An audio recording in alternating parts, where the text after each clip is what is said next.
our listeners winning championships, listening to our fantasy segments. That's what it's all about, baby. Bringing you championships. I love it. Now we need the Dolphins to bring us some championships.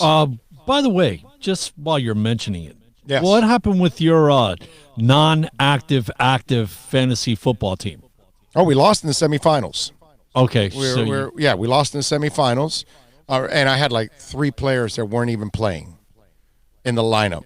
I lost by like 20 points. I probably could have won because I looked at the lineup after, and I had like 3 guys that weren't even in. I forgot the names, but they weren't even playing. They're injured. They're out. Wow. Yeah, a running back and 2 receivers, I think it was. So, and I lost by a few points. I didn't really lose by a lot. I easily could have won if I would have found 3 guys that maybe I probably could have pulled it off. You know what I mean? But, yeah, I left it the way it was. Since I didn't mess with it all year, I wasn't going to, you know what, if I'm going to win it, I'll win it all the way through. Yeah, I had my worst week. My worst week all year last week. Well, that's 88 points. I was scoring minimum 120, and I scored 88 last week. That happens, man. Well, you know what? I knew when you're the number 1 seed, you are not going to – you've had it for 13, 14 weeks, whatever it is. You've had it for that long. You're not going to get the luck in the playoffs. It's time for you for things to reciprocate back on that scale and come back, and your luck is run out. You've used it up all year. Happens. It happens. That's called fantasy, baby. Fantasy will break your heart. 786-322-1105. If you want to get in on the program, that's 786-322-1105. If you want to get in on the show, we got Bill Drive and the program out here. You can also reach out to us on Twitter. At Big O Show. And, of course, if you want to reach out here on the YouTube chat board, you can send in your questions, your comments, your insults, all kinds of good stuff there on the YouTube chat board, and we will read them, answer them, laugh at them, whatever it is that you're doing. Let's do this. Let's take a quick little break. Give me a minute or two here to reset, and we will be back for the next segment to take us to the top of the hour, which at the top of the hour, Brody Miller is going to join us from The Athletic, and he covers LSU and Joe Burrow. So we talk Joe Burrow next right here. At the top of the hour right here on the Big O Radio Show. Plus tax, tech title. It includes $8.99 dealer fee on approved credit offers and 11/10/19. Over 1,500 Toyotas are on the ground, and truckloads of new 2020 Toyotas just keep on coming. To eliminate all 2019 models, Toyota of Hollywood is holding the ultimate 2019 model year changeover event. Make us an offer, any offer, and you can buy a Toyota at up to 50% less than their original MSRP when new and used. 50% less. A pre-owned 2019 RAV4, not $30,000, $19,775. A pre-owned 2019 Camry LE, not $26,000, $17,775. A pre-owned 2019 Corolla LE, not $22,000, $12,775. Pay up to 50% less at Toyota of Hollywood, the #1 volume Toyota dealer, based on total retail sales of new Toyotas in the Southeast region for 2014 to 2018 per SET, on 441 between Hollywood Boulevard and Sheridan Street. Open till midnight. Thinking about buying or refinancing a home? Act now. Home values are ticking up. Don't put off making a move any longer. Call Michael Kodsey now at Choice Mortgage Bank, 561-441-2730, while mortgage interest rates are still at historical lows. Call now to get pre-approved and buy your dream home. If you're currently paying over $800 a month for rent, call 561-441-2730 now before interest rates go up. Down payments as low as 3.5%. Veterans may qualify for no money down. If you own a home, but you're upside down, Michael Kodsey can help. If you're being denied by your bank or your loan process is taking too long, call 561-441-2730. Act now while fixed rates are still under 3.5%. Offices in Boca and Boynton Beach. Rates and terms subject to change daily without notice. Equal housing lender. NMLS 122081. No one expects to get into a crash, but I expect you to go to accidentlawfirm.com if you do. Make sure when hiring a driver you go through a rideshare app so that you can be covered by the insurance, which can be up to $1 million whether you're a passenger or a driver. In other words, don't try to save a few bucks by paying cash instead of going through the app. I'm attorney Bobby Nunez from Nunez Law in Miami, and we're here to help you through the process. Go to accidentlawfirm.com for a free consultation from me, Bobby Nunez. That's accidentlawfirm.com. America's safest and best-selling compact luxury SUV is at Acura of Pembroke Pines, and this is how we do it. RDX, $339 a month at Acura of Pembroke Pines, the #1 volume Acura dealer.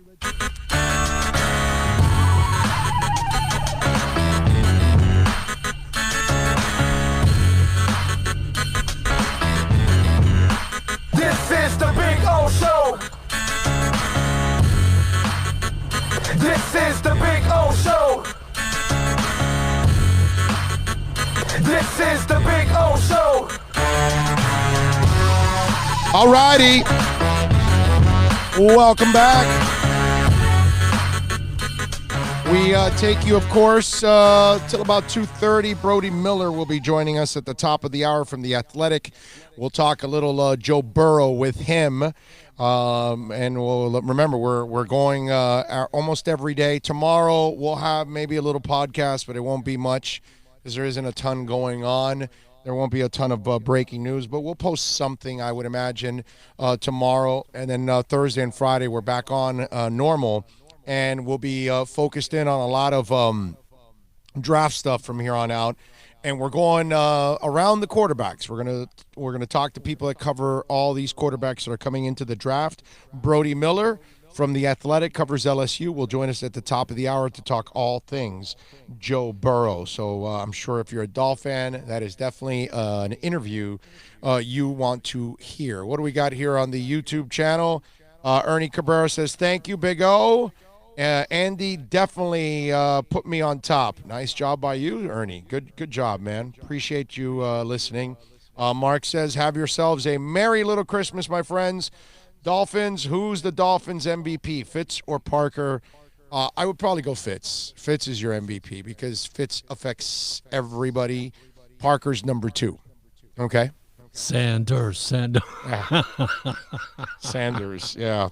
He did win Player of the Week a couple times, or yeah, special teams guy. He did. You're right about that. Yeah, but I'm just sorry. Those guys that are over on another field practicing all by themselves, they can't be the MVPs on your team. And if they are, then your team's in real trouble. Yeah. Listen, for me, it's got to be Fitz. Fitz is definitely the guy. All right. So, how about this story? Manish Mehta, covers the Jets, says that Adam Gase goes around the building and apparently he doesn't care about the fans and their frustrations. And whenever they mention about the critics and all that, he says, I'm rich as F. So he doesn't care about it. And his give a crap meter is low for the critics, he says. The give an S meter is the way he phrases it. So you've got the head coach walking around and telling people, well, I got plenty of money thanks to Chris Johnson, the owner of the Jets. And obviously he made some money too with the Miami Dolphins. And you start to hear about these kind of things, and now you know why this guy is just an absolute a-hole. And why he should not be a head coach, why he's not a leader of men, why he alienates players, why he really is not a good communicator of players. It's funny because there are some guys that do end up liking him, but not enough. And you end up pissing off some of those that really end up hurting you in the process. And you look at Gase. For Gase to be walking around the building and telling people, I'm rich as F. I mean, first of all, you're not rich as F. Yeah, you've made a lot of money there, but rich as F is not, Mark Cuban's rich as F. That dude can say that. You know what I'm saying? Oprah can say, I'm rich as F. That's right. Yeah, you made a few $1,000,000, dude. I get it. And great for you. You'll live a nice life for the rest of your life. You'll be good. Maybe you can get an operation to fix the crazy eyes. I don't know. I have no idea. Whatever. But the fact that he would do that and tell people that I'm rich as F and my give a S meter is low, it's immature. It's ridiculous. It shows you the class of the individual. He has no class whatsoever. Yeah. He has no class whatsoever. And I wonder, Jets fans now, I'm sure there were some that were like the idiot Dolphin fans, because I had some idiot Dolphin fans that were like, well, no, Mike Tannenbaum might be different here. And it's like, no, dude, it's Mike Tannenbaum. Okay? It's Mike Tannenbaum. It's not changing. He made it to 2 AFC championship games. Yes, I know. The sun shines on every dog's ass every once in a while, too. You get it? Tony Sparano won 11 games. Doesn't make him a good coach. Adam Gase won 10 with the Dolphins. Doesn't make him a good coach either. All right? Crap happens. Sometimes you get lucky. Peyton Manning didn't deserve his second Super Bowl. He was garbage. He got carried over to that second Super Bowl. Sometimes you get the breaks, man. It's not that you were that good or you were the difference or you are the reason why they won. Lord knows. Peyton Manning wasn't the reason why they won one game in Denver that year, much less the Super Bowl. It happens. And sometimes you're just lucky. It's not that you're actually good. But for that guy who has a crappy schedule, who has a crappy record again, he's 29-35. If I read off all the different stats that Manish had on there, it was pretty funny. How many games he's lost by double digits? How many games? I think he loses 1 out of every 4 games by 18 or more points. Manish came out with all these different stats that just showed how incompetent this guy is, right? And how he gets routed by a lot of people. The question is, when Chris Johnson hears about this, what does he do? Because he has defended that guy profusely. He said that Adam Gase was the guy, was perfect for the future of the NFL, that he's the innovative guy that knows where the league is going. So that's why he's come out so fiercely defending Adam Gase, because he talked him up like he was the second coming. Basically saying the Dolphins are stupid. They don't know what the hell they're doing. We know what we're doing. He's going to be a great coach. And look, the Dolphins normally don't know what the hell they're doing. But in this case, they were right. They finally got rid of him. They did the right thing. They had to get rid of him because he's bad. And now they're finding that out. But Chris Johnson now starts to hear these stories, and they're being written. Do you stand by your statements, or do you come to your senses and say, you know what? This was a bad mistake on my part? Because that's the thing. If you don't love her, you don't marry her. If you're not willing to be with her for the rest of your life and have kids or not have kids, whatever, but be with her for the rest, be every day with her. If you're not willing to be with the same man or the same woman and bang the same person every day, and you're not going to get tired, and you're not going to get tired of talking to that person and hanging out with that person and being with that person and any of that, then you marry them. But if you have any questions, you don't get married. And if you have any doubts, you get a divorce right away. And by now, if the Johnson family doesn't have doubts about who they're married to, that this is one cheating, conniving bitch, then I can't help you. And as a Jets fan, you're watching all of this. Hey, listen, I'm laughing at all this. I hope they stick to it. I hope they keep the guy around. I'm going to love laughing at the Jets fans. I'm going to be loving it, laughing at the Jets organization and watching Adam Gase on the sidelines screw their season over and over and over again. I'm on record. I hope they keep his ass around for 30 years, okay? I would love to see that. 30 years. I would love to see Adam Gase there, I'm telling you. I love it. Yes, definitely. It would be fantastic if you can do that. Please do that. Keep Adam Gase around 30 years. Jet fans would go crazy. They would lose their minds. But at one point or another, you got to figure out, okay, we can't keep this guy around. This is just absolutely stupid if we want to keep this guy. Dumbass. Right. Adam Gase. I'm rich as F, and my give an S meter is low. Fans must be loving that. That is fantastic. 29-35, baby. What a dominant record. Gotta love that. Did you hear about the Jeremy Roenick story? No, I did not. So, you know who Jeremy Roenick is, of course. Yes. Okay. Great hockey player, former hockey player, NBC analyst, and he has been suspended now.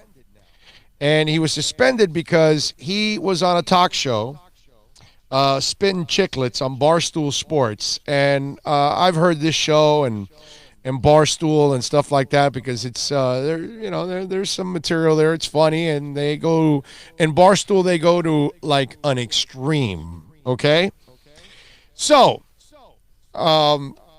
he gets suspended by NBC.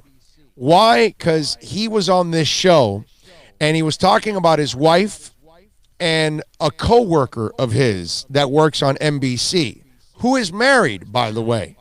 Okay? Now, you got to hear this story with Jeremy Roenick and him telling the story of a stranger running into them and talking because they were in a pool. All of them, okay? The two women and him were in a pool, and another woman notices them. So her curiosity is piqued. I was the king of Portugal. No. Seriously, I swear to God. I heard it's phenomenal over Bro, there. when you walk into every place and you have two blonde bombshells on each side and nobody, I'm telling you, your chest pops out a lot more. Because they don't even know who they are over there, so they're just like, who's this random guy with two women? Who's that guy? That guy must be somebody. I'm like, that guy's a boss. Yes. I was like, damn right. So I walk in. And it was so funny. I was in the pool. We were in the pool one day in Portugal, and we're down the Algarve, and we're at a nice little hotel, beautiful resort, and it's a small little pool, and I'm swimming with my wife and Catherine, and they got their bikinis on. They look fucking smoking, right? This is a kid show, JR. Be careful. Yeah, coworker. Yeah. Ass and boobs everywhere. It's great. It's great. By the way, if you're going to go with two blondes, go someplace like in the summer where the pool is happening. Catherine, awesome co-worker. Catherine's great. She's like your daughter. Yeah, but I tell you a story. So all of a sudden, this older lady was sitting there with her husband, and she's staring at us the whole time. Can I get in? Staring at us the whole time. Remember, he says the host goes, "She's like your daughter." And finally, I think her curiosity rose to a level where she's like, "I got to figure out what the hell's going on here." And she walked right into the pool and comes right up to us and say, "Okay, what's the situation? Tell me what's going on." And 2-on-1, no back checkers. That's what's going on right now. 3-on-1 now, baby. I just said I'm just having a very, very wonderful trip. That's what I said to her, and she's like, "Are they both with you?" And I said, "Yes, they are." And then Catherine gives you were lying. And Catherine says, "Will you shut up?" And she starts yelling at me because I play it off like we're going to bed together every night, the three of us. And my wife and Catherine are very close friends, and they scream and yell at me. But listen, it's worth the yelling. There's no question. Yeah. Absolutely. Now, if it really came to fruition, that would really be good. But it's never going to happen. All right. So first of all, his wife must be the best sport in the world just to tolerate all of that. Okay. And I could tell he's not married to a Cuban woman, because a Cuban woman would lose her freaking mind if you did that like that in public, right? And so first of all, he's doing the public. Oh yeah, no, they're both with me, and then they're obviously whatever. But then the guys, she's a coworker of yours, and you're talking in public about this. And then the worst part is that at the end you say, well, if it would ever happen, it would be fantastic, Checkers, that's what's going on right now. 3-on-1 now, baby. No, I just said I'm just having a very, very wonderful trip. That's what I said to her. And she's like, are they both with you? And I said, yes, they are. And then Catherine gives me... You were lying. Catherine says, will you shut up? She starts yelling at me because I play it off like, we're going to bed together every night, the three of us. And, my wife and Catherine are very close friends. And they scream and yell at me, but listen, it's worth the yelling. There's no question. Yeah. Absolutely. Now, if it really came to fruition, that would really be good, but it's never going to happen. All right. So, and Catherine, by the way, is married, so I'm sure that the husband's not happy about that. And then the wife, I wonder, well, my husband's dreaming about all three of us together. So I just wonder what she's thinking, unless they've already done this kind of stuff and it's nothing new to the Roenics. You know what I'm saying? But you go, and if you haven't seen the pictures, you can go and look it up. Catherine Tappen, Tappen. She's a good-looking woman. Catherine Tappen. Tap it. Yeah, Okay, you're gonna sure. tap it. Yeah, it's apropos.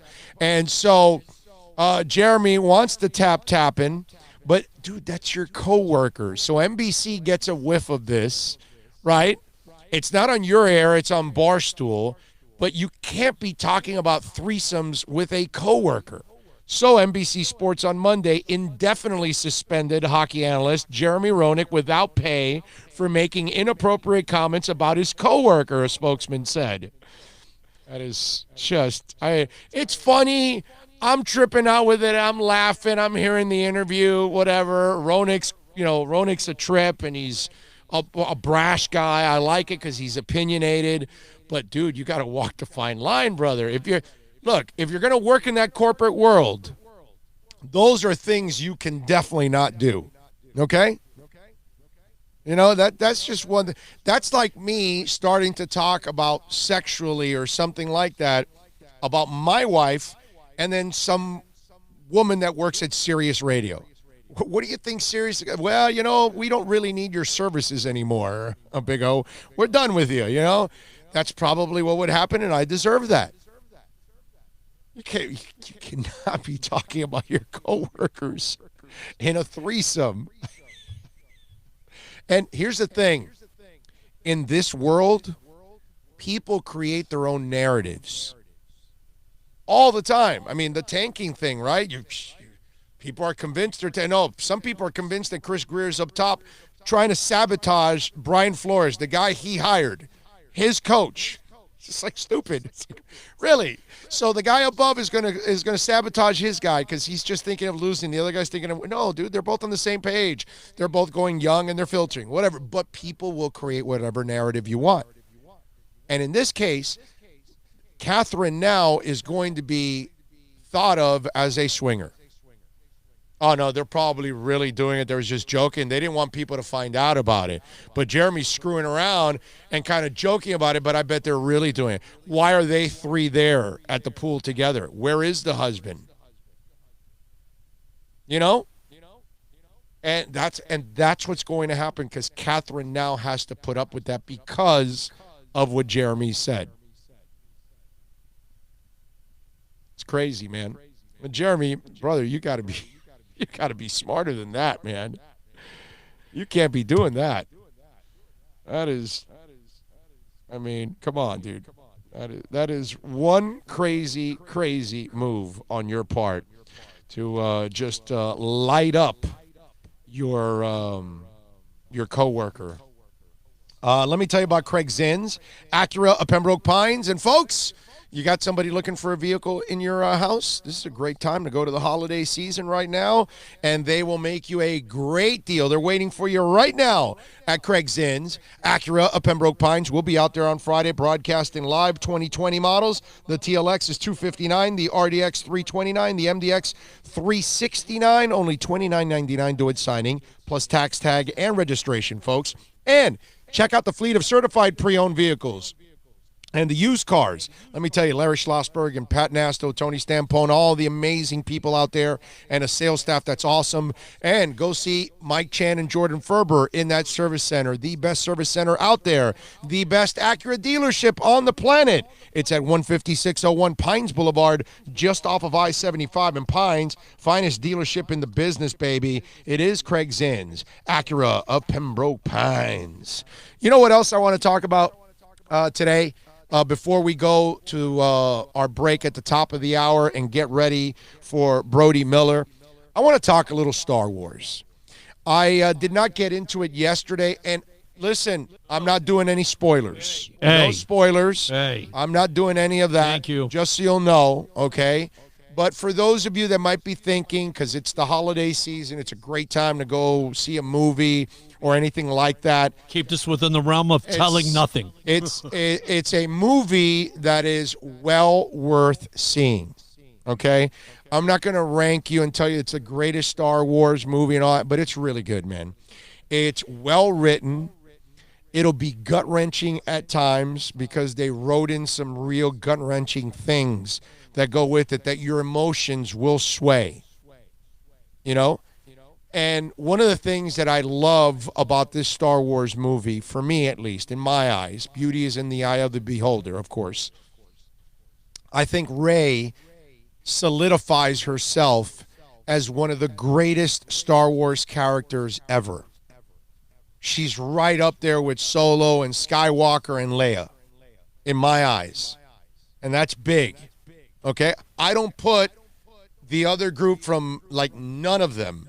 From that second, from chapter 1, 2, and 3, that second wave that Lucas made, none of those characters, for me, are anywhere near Rey.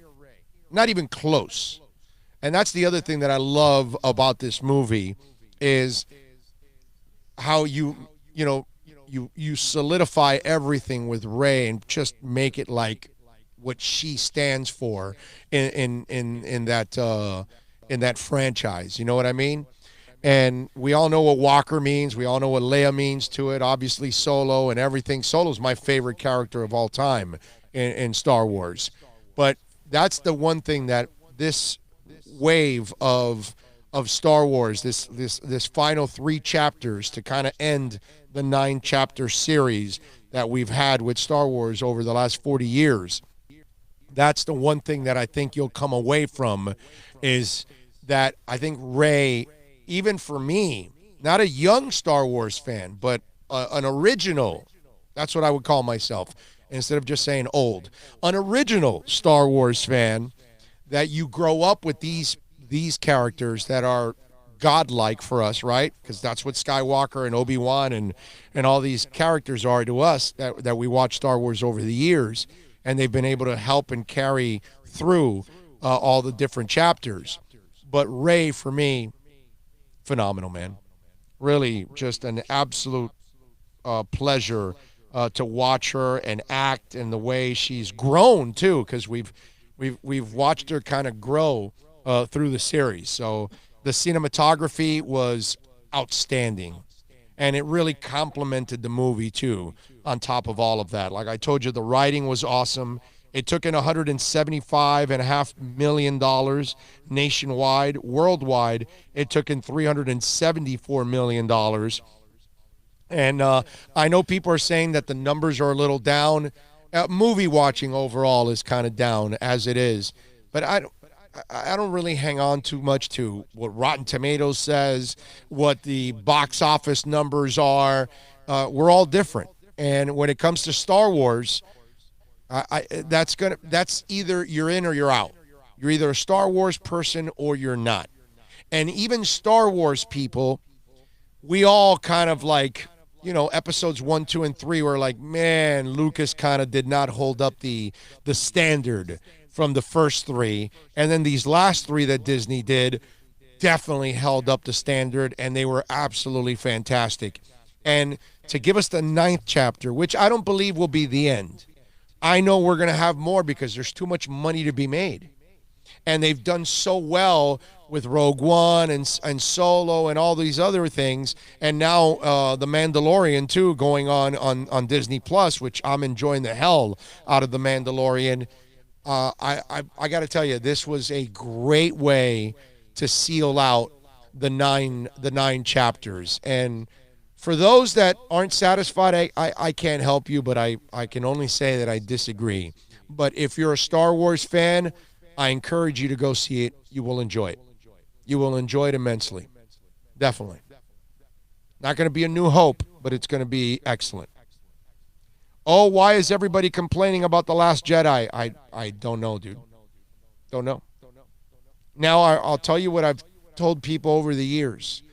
Complaints will always be louder than compliments, because you have a great steak and you rarely ever grab the maitre d' and say, hey, do me a favor.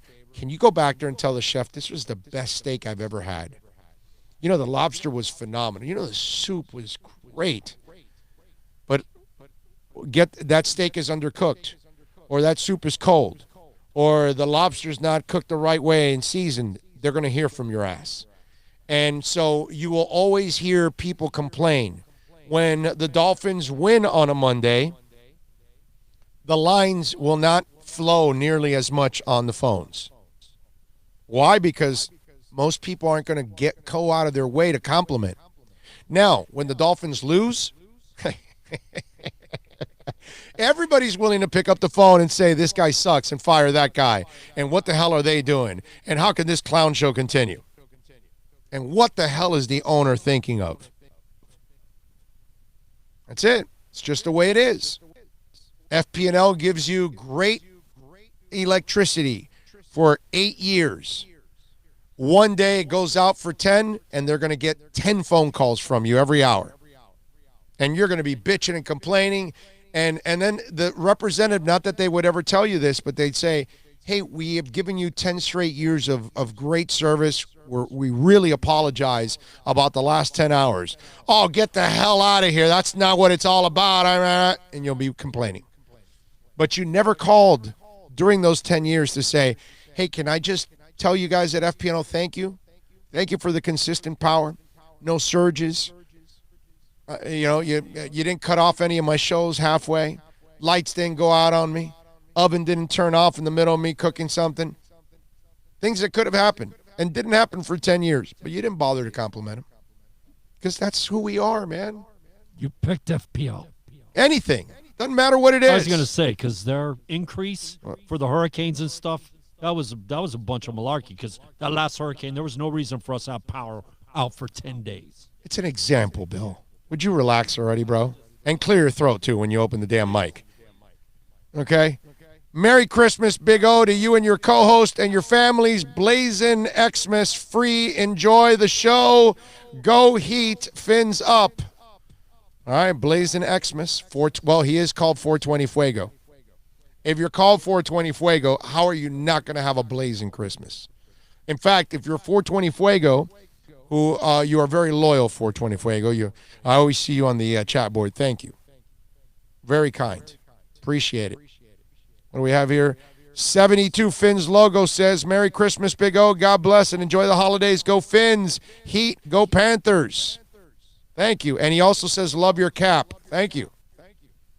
I felt like I'd bring out a classic today. A little championship hat for you. There you go. Still white, man. That's 13 years old. It's the first time I wear it, bro. I don't wear this hat. It will not leave my studio. It's in a bag, in a cellophane bag, not cellophane, plastic bag wrapped up. And that's why it is nice and pristine. I was going to say, that thing, I mean, it's still white. Yeah. And it'll stay that way because it will go back into that bag, and I probably won't wear this hat. This will be the one time worn? This is a 13-year-old hat. This is the first time a 13-year-old hat was worn. I still have the cardboard that's in here. I didn't take it off. It's inside the hat. Yeah. I will not wear this hat outside. I'm not going to sweat it up or anything like that. You out of your mind? Hell no. You know what? love white hats, but no, you can't. Right? No, this is just a collector's item, is what it is. That's all. My favorite white, obviously, is the Merino Hall of Fame. Yes. That you brought. Yeah, I think I put it on my head one time. Literally, just put it on, and that was it. Never worn. It is like yours, put away, blah, with a stack of other hats that are like that, have never been worn. I think I'm getting here like weed talk now on YouTube here, because Myron goes to 420. I'm blazing LeBron James pizza. And then 420 Fuego says, nice, and then he puts fire, fire, fire. Now, LeBron James pizza, is that the name of weed now? Is that what that's called? Maybe that's a type, like the name of that strand. So these guys are like, is that what they sell like in dispensaries here? Is that what these guys are doing? It may be. Well, you remember blueberry, strawberry, cough, blah, all the funny names. Dude, I'm Gorilla old. Panic. I'm old, so you I don't remember like Maui Wowie, and I remember Gainesville Green. Gorilla Panic. I don't know any of that. No, I don't know what Gorilla This might Panic. be permanent. Those are the ones from Ted, the movie Ted, remember? Oh, and he's okay. like, this may no, be I'm Panic. talking about for real. Like, I don't remember. They're coming. From what, this may people be... would say weed names, those were the weed names that I remember. But I'm old, so those are old things, old references that I remember. I don't know what they call weed now. I just know it as weed. That's it. So now I'm seeing you this gotta... Brown James pizza. You got to fancy it up, man. Give it a name. Richard Mack says, Merry Christmas, Big O, to you and your family and staff. Keep up the great work in the shows. Thank you very much. And Myron Sanchez says, Mary Jane says hello. Okay. All right. So apparently it's Christmas time, and there's a lot of Christmas green going around. There's a lot of piney situations going on right now out there with everybody. All right, we're way late, dude. Brody Miller from The Athletic. We talk Joe Burrow and LSU next. Plus tax title.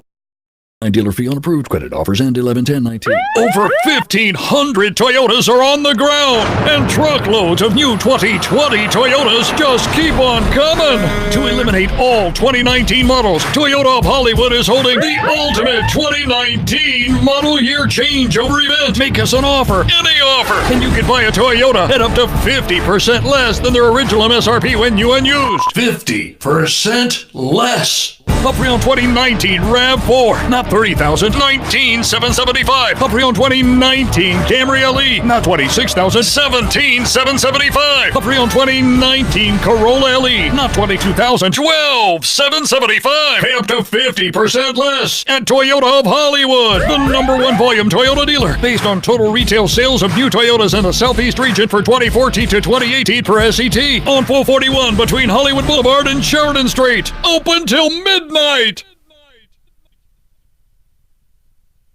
No one expects to get into a crash, but I expect you to go to accidentlawfirm.com if you do. Make sure when hiring a driver, you go through a rideshare app so that you can be covered by the insurance, which can be up to $1 million whether you're a passenger or a driver. In other words, don't try to save a few bucks by paying cash instead of going through the app. I'm attorney Bobby Nunez from Nunez Law in Miami, and we're here to help you through the process. Go to accidentlawfirm.com for a free consultation from me, Bobby Nunez. That's accidentlawfirm.com. Thinking about buying or refinancing a home? Act now. Home values are ticking up. Don't put off making a move any longer. Call Michael Kodsey now at Choice Mortgage Bank, 561-441-2730, while mortgage interest rates are still at historical lows. Call now to get pre-approved and buy your dream home. If you're currently paying over $800 a month for rent, call 561-441-2730 now before interest rates go up. Down payments as low as 3.5%. Veterans may qualify for no money down. If you own a home, but you're upside down, Michael Kodsey can help. If you're being denied by your bank or your loan process is taking too long, call 561-441-2730. Act now while fixed rates are still under 3.5%. Offices in Boca and Boynton Beach. Rates and terms subject to change daily without notice. Equal housing lender. NMLS 122081.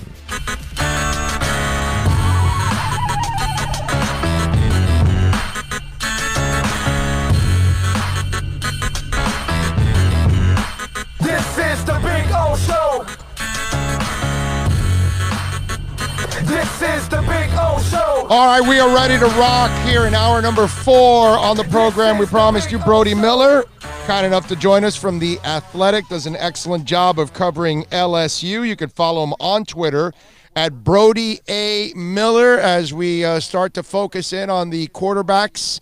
And Brody, good afternoon, my man. Thank you for joining us once again, my friend. Oh, no, absolutely. Thank you for having me, man. How's life on your end? Oh, life is good. My brother, we're in Miami. You know, we got Miami weather, you know, so we can't complain here. You know, for us, winter is like 65, you know.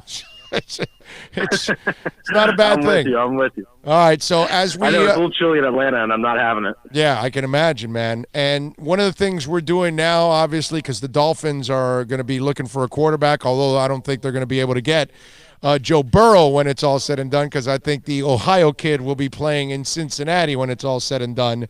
But we want to focus on a lot of the quarterbacks in the draft, and we'll talk a little bit about Joe Burrow. First of all, when did you see the transformation? Because he was not consistent before he got there to LSU. He wasn't a guy that was dependable. So there were question marks with Joe Burrow. Talk a little bit about that development and how he took that next step. Yeah, I think you first started seeing the development the last 3 or 4 games of the 2018 season. I think something kind of clicked right after the Arkansas game, and then after that they went into the Rice game.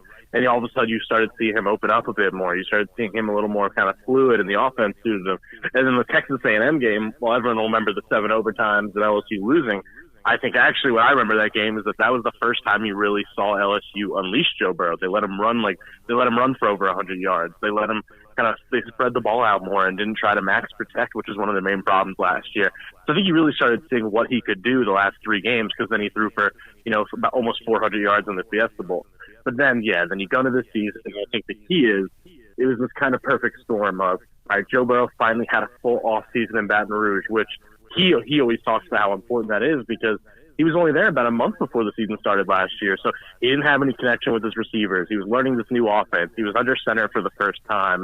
So he finally had a full off season, just work with his receivers at just ridiculous lengths, just nonstop.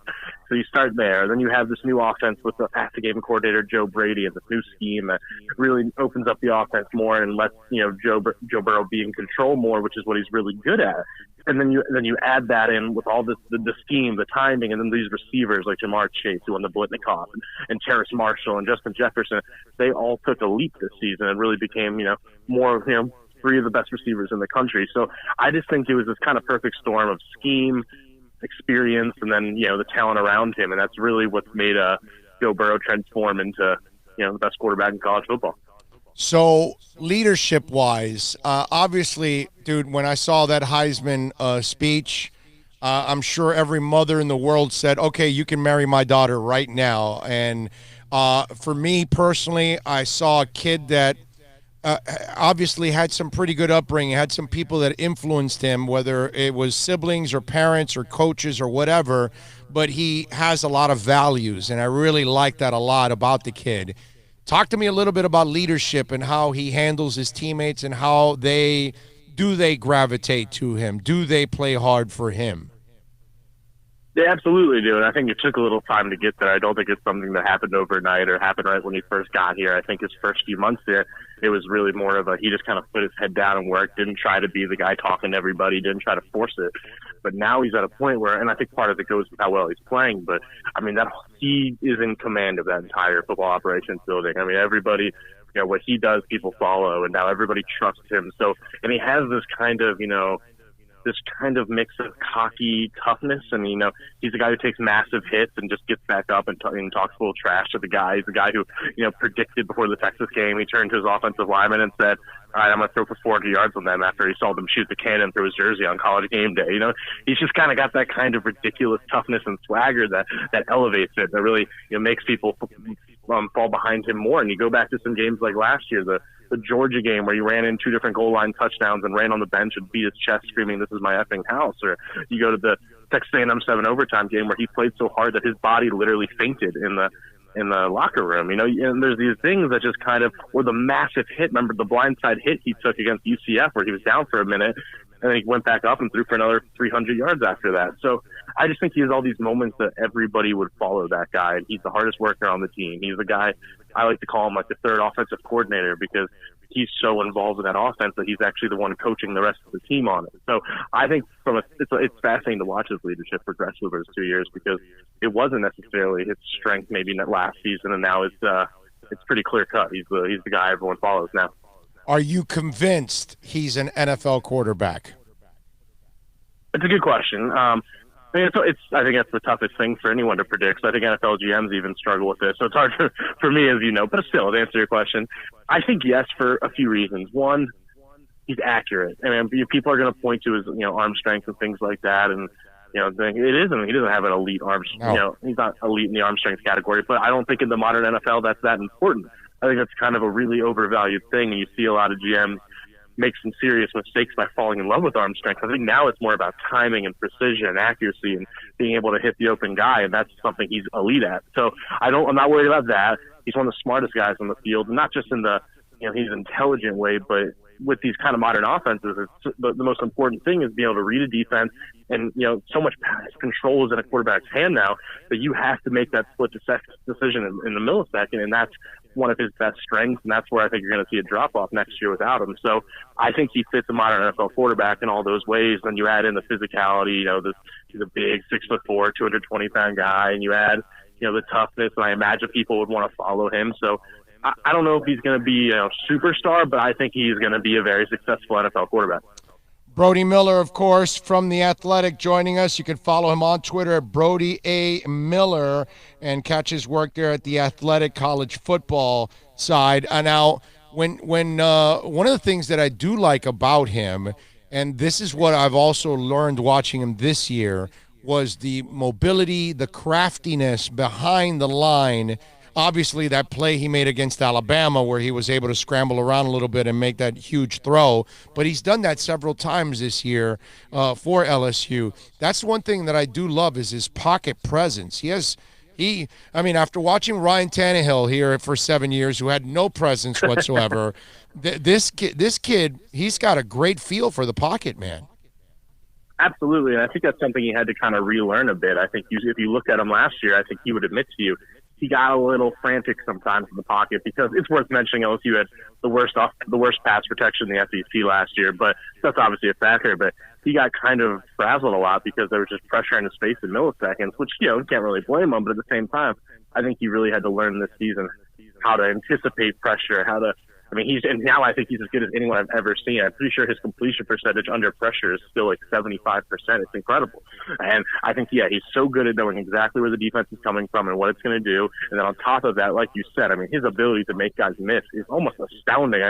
Like that Georgia play is the one that's going to be the most famous now. But I think you said it too. If you go back to that Bama game, I think I counted 4 or 5 of plays that weren't that different from that. It was kind of amazing how much against Alabama he was just making guys whiff in the backfield.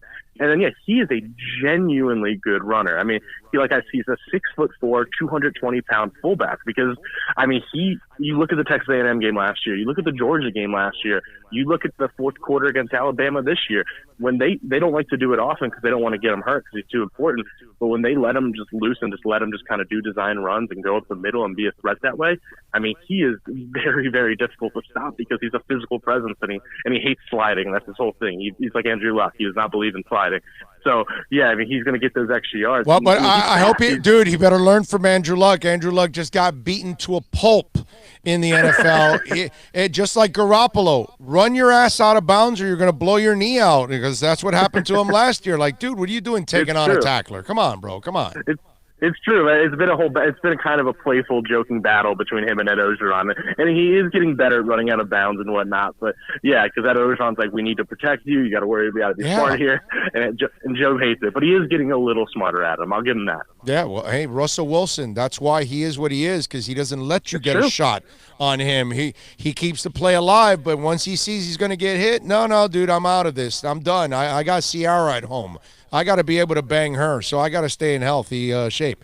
So what are you laughing about, Bill? It's true. If you had Ciara at home, you would be taking care of yourself also. Of course. All right. So Brody, I was thinking about this, okay, and this is kind of cruel and cold on my part, but I was talking about it on my show last night on Sirius, and I think Joe Burrow needs to pull a John Elway, an Eli Manning. I know he's an Ohio kid, but, dude, his career will be over before it starts if he goes to the Bengals.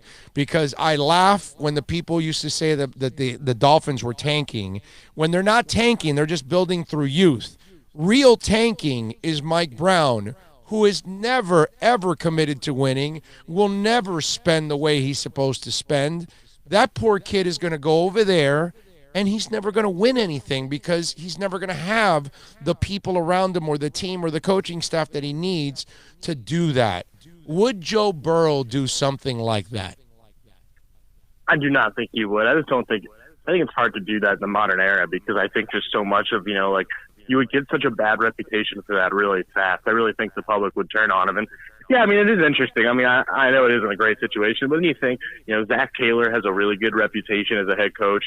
And I mean, as much as I know they're not winning and all those things, I mean, the word you hear out of Cincinnati is you hear a lot of really positive things about Zach Taylor as a coach. The roster is just kind of a mess. And then you think, okay, the offensive line was pretty bad this year. Well, it is worth mentioning they took a top 10 pick on Jonah Williams, left tackle from Alabama, who was the consensus best O-lineman in the draft last season. And, he just missed the whole season, got injured in the summer. But, okay, now all of a sudden you have if healthy, it's a huge if, but if healthy, an elite left tackle. And who knows what's going to happen with things like A.J. Green and whatnot. But you like Taj Boyd's a good player. Tyler Eifert, I don't know. I mean, I just don't think it's like an utter disaster there. I don't. But, I mean, that's probably Mike a little Brown. naive. But It's Mike Brown. Oh, I know. Trust me. My family was raised Bengals fans. I'm well aware of the problems there. But, yeah, at the end, to answer your question, though, I just can't imagine he would do that. Yeah, and by the way, just a little nugget, my man. Eli and Elway forcing themselves out. Both ended up with 2 titles. I'm just saying, because the Colts in those days were like the Bengals. The Chargers were a joke, obviously, for many years. It's the Spanos family's a joke as it is. And so that's why I feel terrible for the kid. He's going to end up in Cincinnati, and nobody ever wins anything significant in Cincinnati because of that guy being the owner. And I know he's an Ohio kid. He looks like such a great kid that he wouldn't do this. But I got to tell you, man, if I'm his agent, I might say, Joe, it worked out really well for John Elway and for Eli, forcing themselves from not being drafted by a bad franchise. And you and I know A.J. Green's not sticking around. The reason why he's probably hasn't come back towards the end of this season, it's because why would he risk more injury for something that means nothing? He's off and running from here on out. He's kind of given enough to Cincinnati. I feel bad for the kid, and his pro career hasn't even started. Sucks. Yeah, man, I don't really have anything to add to that. I'm not. Yeah. I knew I was going to throw you a curveball on that one that you would never see coming, because a lot of people aren't talking about that, at least not now. Eventually, it's going to come up because it's Mike Brown, because it is what it is. Overall, when you look at this kid, is this the best quarterback in LSU history? Oh, it's not even remotely close. I mean, that's kind of what makes him so significant here, and why Exactly. I'll have a statue when it's all said and done, is because it's the one position LSU could just never figure out for all these decades. And I mean, I think we're at the point now where I think it's becoming a real argument that he's the best LSU football player, period, ever. I mean, it would have been him or Billy Cannon, the 1959 Heisman winner, or maybe Tyrann Mathieu at his best was up there. But I mean, if Joe Burrow keeps doing, first off, even if he doesn't win the title, but I mean, it's possible he will. I mean, because it's not even just how. First off, he's the best quarterback in SEC history statistically. I mean, he is one of the best quarterbacks ever. And then you add in the significance of doing it at LSU and the significance of taking LSU's offense out of the Stone Age and into the modern era, and kind of probably setting a template to help them for the next few decades and whatnot. I think it's a pretty realistic argument that he's the 2 or 3 best LSU players to ever step the field there. Brody, can you imagine if he was actually a few years earlier with that LSU team that had Odell Landry and Jeremy Hill in the backfield? Can you imagine with those three cats and this guy? Hey, man. Because you made such a great line there to bring them from the Stone Age to modern. That was the thing that we would all freak out. It's like, dude, LSU's always loaded with talent, but they can't find a damn quarterback to throw to people. If they did, it would be scary. And guess what? They finally found the guy, and it's scary now. I mean, that's what it is. Yeah, I mean, my only counter to that is the receiving core is probably better right now than that 2013 was, because Jamar Chase is just as good in college as those guys were, and they actually have three of them now with Chase, Jefferson, and Marshall. I actually think this one's better, which is crazy to say. That's awesome. But remember, also Hill in the backfield. That's why I was saying that. And Clyde Edwards-Helaire's an All-American. That's right. Yeah. I mean, that was a hell of a team, man, and I mean a hell of an offense that could have been really special with the right guy pulling the trigger. That would have been a lot of fun to watch. Brody, how healthy are they? Are they missing anybody for the bowl game? Yeah, I mean, it's been the news of the week this whole week that Clyde Edwards-Helaire, their superstar running back, is dealing with a hamstring injury right now, and his status is still questionable. Nobody really knows exactly what's going to happen there. Ed Orgeron said yesterday that they still don't know, but then Steve Ensminger, the offensive coordinator today, might have loose lips, actually kind of said that he is going to play. So, yeah, no one really knows, but it's also the interesting thing of LSU's a 2-touchdown favorite here. Do you push him if it's iffy? That's kind of the debate. But other than that, the team's pretty healthy. Yeah, don't push him. I'm sure the second stringer will be just fine and more than enough for that team because they're absolutely loaded. How was the recruiting class going in? Because I would imagine LSU, with all the success that they're having right now, they've got to be red hot in recruiting. How's that gone? Yeah, they have a top 5 class in the country. They're number 4 right now. They got a pretty loaded group of skilled players coming in. They got a top 50 receiver. They got the highest rated tight end in 24/7 sports history. They got a pretty deep group of defenders. They missed on some top guys like Jordan Birch and one other receiver. So they were close to having the number 1 class in the country. So they're a little disappointed there as they missed out on a few top guys. But grand scheme of things are pretty good. So who's taking over for Joe Burrow? Because he's got big shoes to fill. Right now, it looks like Miles Brennan is the next guy up. He's been waiting in behind him for 2 years. He's got a really good arm. He's used to RPO. He grew up in an RPO system. He's no Joe Burrow, and nobody is, but he's got a really good arm. He's a relatively smart kid, and they're going to be so loaded at all the skill positions next year that you probably only need him to be decent for LSU to have a good offense next year. But it's always possible they look at the grad transfer route, but I'm just not too sure. Follow my guy Brody Miller, man, on Twitter at Brody A. Miller. Keep up with his work at The Athletic, and especially if you're an LSU fan, he is a must-follow. Brody, do me a favor, my brother. The next time you see Joe, lean over, whisper in his ear, tell him, don't go to Cincinnati. Don't go to Cincinnati. That's all. Just tell him no Mike Brown is a good thing. All right, man. You got it, baby. You be good. There you go. Brody Miller, man. Good stuff there. As always, we appreciate it. Poor kid. His career is over before it starts. Now, Brody was probably a little perturbed because his parents are big Cincinnati fans. So I'm kind of trashing the team that he likes and his family was raised liking. Although he said his family, clearly it seemed like he was smarter and did not choose Cincinnati as his favorite NFL team. Yeah, but that's his roots. Yeah. I know. It's just like, if you're a Bengals fan and you're still showing up to that stadium, why? Why would you give Mike Brown your money? No, if you're a fan, you're a fan, man. No, Don't be fair. Don't be fair weather. No. I said it. No, this is consistent. I said it to Marlins fans. While Jeffrey Lurie was owner, I said, don't go. Don't spend one penny. Don't buy a shirt. Yeah. Don't buy. He's the same thing, dude. That's true. That is true. They're the same equivalent. You're spending your money, and they're not trying to win. They're not trying to win. Mike Brown is never trying to win a title. So why should you spend your money? It's what I said yesterday on Sirius, is the Jets are incompetent, and the Redskins are incompetent, and the Dolphins have been incompetent the last 20 years, and the Arizona Cardinals have been incompetent. But it's not that they're not trying. They think they're doing the right thing. They all spend money, but they're trying at least. And maybe I disagree with the way you're doing it, but you're trying, okay? And Ndamukong Suh was not the answer, but you tried. Saban was not the answer, but you tried. Parcells, Jimmy wasn't the answer, but you tried. Mike Wallace. Whatever. You're trying. God. I never liked the move, but I could have been wrong. Mike Wallace could have been a stud and whatever. You tried. You spent money. When do you see the Bengals do that? I'm sorry. When do they get Saban? When do they get Parcells? When do they get Jimmy? When do they get a quality coach? When do they get a big name? When do they spend big money in free agency? The only thing they get, NFLans. Yeah, that's it. That's all. And that's because of Mike Brown. That's why I'm saying that if you're a Bengals fan, you're nothing more than an enabler.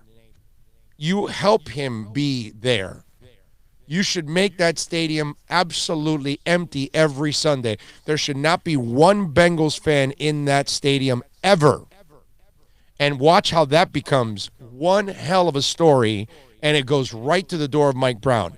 But like I said on the podcast, I forgot to mention it to Brody. If Joe Burrow, by some miracle, decides to hold out and doesn't want to go to Cincinnati, Mike Brown will not trade him.